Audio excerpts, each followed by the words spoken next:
पूरे देशव्यापी, चाहे पार्टी हो चाहे सरकारें हो, सभी तीन महापुरुष का जन्मदिन माननीय नरेंद्र मोदी जी का 17 सितंबर को, 25 सितंबर को पंडित दीनदयाल जी का, 2 अक्टूबर को राष्ट्रपिता महात्मा गांधी का जन्मदिन है। कि कैसा जीवन होना चाहिए, इनके जीवन को समझकर पता चलता है कि किस तरीके से सेवा को समर्पित जीवन जीने का काम इन तीनों महापुरुषों ने किया, नरेंद्र मोदी जी कर रहे हैं। तो इस पूरे 15 दिन को एक सेवा पखवाड़े के रूप में मनाने का काम देश की सरकार ने, भारतीय जनता पार्टी ने लिया है। और अब आने वाली 17 तारीख को, चाहे भारतीय जनता पार्टी के कार्यकर्ता हों, चाहे हमारी, मैं यूएलबी मिनिस्टर होने के नाते कहता हूँ, पूरे के पूरे हरियाणा सरकार के डिपार्टमेंट और हर यूएलबी के अंदर सेवा पखवाड़ा चलाया जाएगा। वैसे तो हरियाणा की सरकार 24 अगस्त से 11 सप्ताह का एक स्वच्छता अभियान पूरा वृहद रूप में चलाया हुआ है। और आने वाले दिनों में आप देखेंगे, चाहे हॉस्पिटल के अंदर सेवा की बात हो, चाहे सेवा बस्तियों में सेवा की बात हो, चाहे समाज के आखिरी छोर पर बैठे हुए लोगों के लिए कुछ सुविधाएं देने की बात हो, विभिन्न रूप से इसको सेवा का काम किया जाएगा। सेवा किसे कहते हैं? एक व्यक्ति के काम आए। इसमें रक्तदान जैसा महादान भी सम्मिलित किया गया है। हमारे पर्यावरण को सुरक्षित करने के लिए एक पेड़ माँ के नाम जो माननीय मोदी जी ने मुहिम चलाई, उसके तहत हजारों लाखों वृक्ष लगाने का काम भी सभी लोग करेंगे। तो एक स्वच्छता सेवा पखवाड़े के अंदर स्वच्छता एक बहुत अहम जो है समाज के लिए एक जरूरी काम है। उसमें सभी से अपील की गई है कि सभी लोग सरकारों पर डिपेंड ना रहे, स्वयं जिस तरीके से माननीय मोदी जी ने भी कहा है कि 100 घंटे श्रमदान पूरे एक साल के अंदर, यानी सप्ताह में 2 घंटे श्रमदान सब करें और अपनी अपनी जिम्मेदारी निभाएं। आप लोगों के माध्यम से मैं हरियाणा के लोगों को कहना भी चाहूँगा कि सेवा पखवाड़े में तो अपनी जिम्मेदारी निभाएं, वैसे भी अपने जीवन को एक नियमित एक संकल्प दें कि सप्ताह में 2 घंटे हम श्रमदान जरूर करेंगे, स्वच्छता जरूर करेंगे। स्वच्छता रैंकिंग में सर सुधार आया है, ये सुधार आगे भी अनवरत जारी रहे इसके लिए अभी तो ये शुरुआत है। स्वच्छता रैंकिंग फरीदाबाद के लोगों के लिए बहुत खुशी की बात है, क्योंकि विपुल गोयल मिनिस्टर होने से पहले फरीदाबाद का नागरिक है। 21वें स्थान से लेकर 19वें पायदान पर हम लोग आ गए हैं और जल्दी वो दिन दूर नहीं जब फरीदाबाद नंबर 1 के पायदान के लिए हम सब लोग, चाहे फरीदाबाद के नागरिक हो, सरकार हो, चाहे यहाँ के जनप्रतिनिधि हो, सभी मिलकर पूर्ण रूप से प्रयास करेंगे और फरीदाबाद को 1 नंबर पर लाएंगे। ट्रैक्टर और जेसीबी भी पार्षदों को मिल सकती है, कितना फायदा लोगों को इसका पहुंचेगा? क्योंकि जगह जगह पहले अगर कूड़े के ढेर होते थे तो सीधा नगर। जय जी, आप वरिष्ठ पत्रकार हैं फरीदाबाद के और आप सभी से आपका एक्सेस है, आपसे सभी लोग मिलते हैं। पिछले 2 महीने से मुहिम चल रही है। एक एक पार्षद को 3-3 ट्रैक्टर, एक एक जेसीबी देने का काम किया गया और पूरा एक फरीदाबाद के अंदर माहौल इस तरीके का बना हुआ है कि चारों तरफ स्वच्छता दिखती है। एक ट्रैक्टर जब दिन में 4-5 चक्कर लगाता है, आप देखोगे हजारों हजार जो लेगेसी वेस्ट हो या एक जगह पड़ा हुआ मलबा हो, जो कई कई महीनों से पड़ा था, सालों से पड़ा था, उसको व्यवस्थित करने का काम और उसको निस्तारित करने का काम पिछले 2 महीने के मंत्री जी निसंदेह फरीदाबाद की सफाई व्यवस्था या कहीं पानी लॉगिंग की समस्या थी वो पूरी तरीके से हट चुकी है फिलहाल के दिनों में, लेकिन फिर भी कई जो विपक्ष के लोग या किसी को और आदमी लगा फिर भी क्रिटिसाइज करने से बात नहीं थे। ऐसे लोगों के लिए क्या? भाई जी, मैं क्या कह रहा हूँ इसमें, मैं सब लोगों से जो क्रिटिसाइज कर रहे हैं वो भी फरीदाबाद के नागरिक है, उनका भी मैं स्वागत करता हूँ। वो क्रिटिसाइज, उनका जो क्रिटिसिज्म है अगर पॉजिटिव होगा तो हमें बल मिलेगा और कार्य करने का की प्रेरणा मिलेगी। लेकिन मैं उन लोगों को, मेरे भाइयों को बताना चाहता हूँ कि आज 21वें से 19वें पायदान पर हम आए, पहले पायदान पर आना अभी बाकी है मित्रों।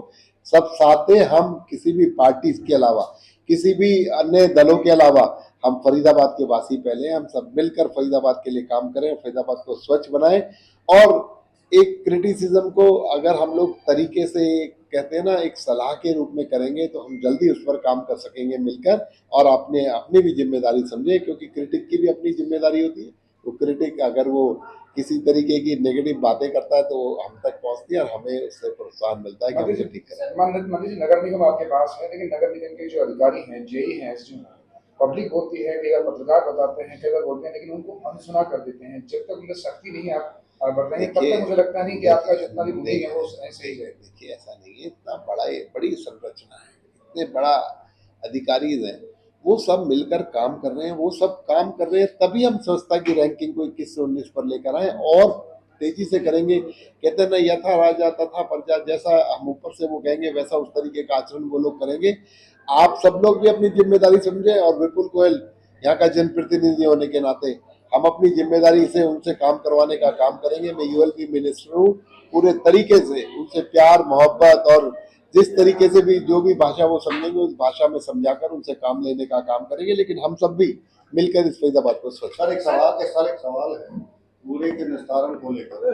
अधवारी पे कूड़ा बंद होने की सूचना में बंद हो जाएगा, 30 सितंबर के बाद वहाँ नहीं जाएगा। बड़ी समस्या है, हर विधानसभा में फैसले लिए गए निस्तारण केंद्र बने, लेकिन लोगों के वहाँ विरोध होते हैं। तो प्लानिंग क्या है कूड़े को डंप करने की? आपकी बहुत अच्छी बात आपने कौशल जी करी। ये हमने पहली बार भी इसका जो है टेंडर दिया, कम से कम 15 से 20 लाख टन कूड़े को हमने वहाँ से निस्तारित करने का काम किया। लेकिन फिर अभी पीछे हमने 5 महीने का टेंडर दिया, कुछ बारिश की वजह से या कुछ उन जो टेंडर में जिन लोगों ने टेंडर लिया उनके फेल होने की वजह से इसमें थोड़ा डिले हुआ।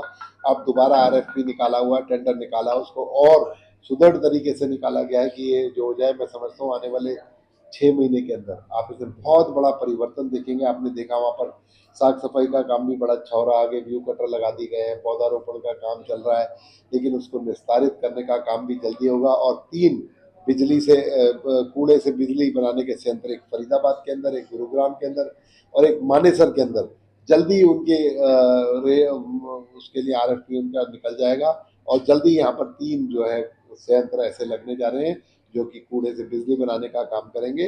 और पूरा का पूरा क्षेत्र, चाहे फरीदाबाद हो, चाहे गुरुग्राम हो, चाहे मानेसर हो, स्वच्छ शहर कहलाएगा। मोदी जी सर, कितने दिन तक प्रॉपर्टी चलेगा की खरीद पखवाड़ा? फरोख्त को लेकर एचएसवीपी के माध्यम से उसे करने का जो सरकार ने नया निर्णय लिया है, प्रॉपर्टी डीलर्स में कई जिलों के रोष है और उन्होंने अपील की है सरकार से कि इसे वापस लिया जाए, उनके अस्तित्व पर संकट है। देखिए सरकार लोगों को फैसिलिटेट करने का काम करती है।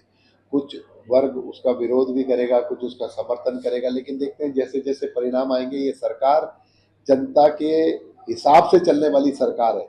जैसा जैसा जिनका नंबर ज़्यादा होगा, जिनके उससे फ़ायदा होगा या कुछ लोगों को नुकसान होगा, उसको एनालाइज कर लेंगे। जैसा जनता चाहेगी वैसा निर्णय सरकार करेगी। एक अहम फैसला आपकी तरफ से लिया गया डॉग बाइट को लेकर के, उनको मुआवजे के तौर पर पैसा दिया जाएगा 5 लाख रुपए तक का।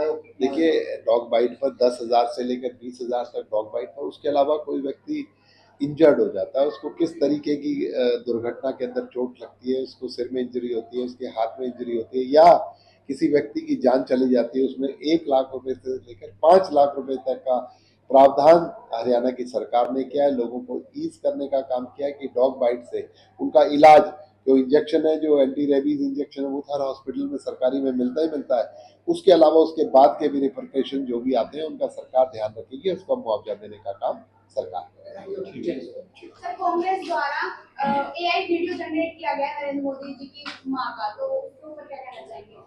देखिए माँ से बड़ा कोई रिश्ता इस धरती पर नहीं है। माँ से पवित्र रिश्ता और माँ से बड़ा रिश्ता।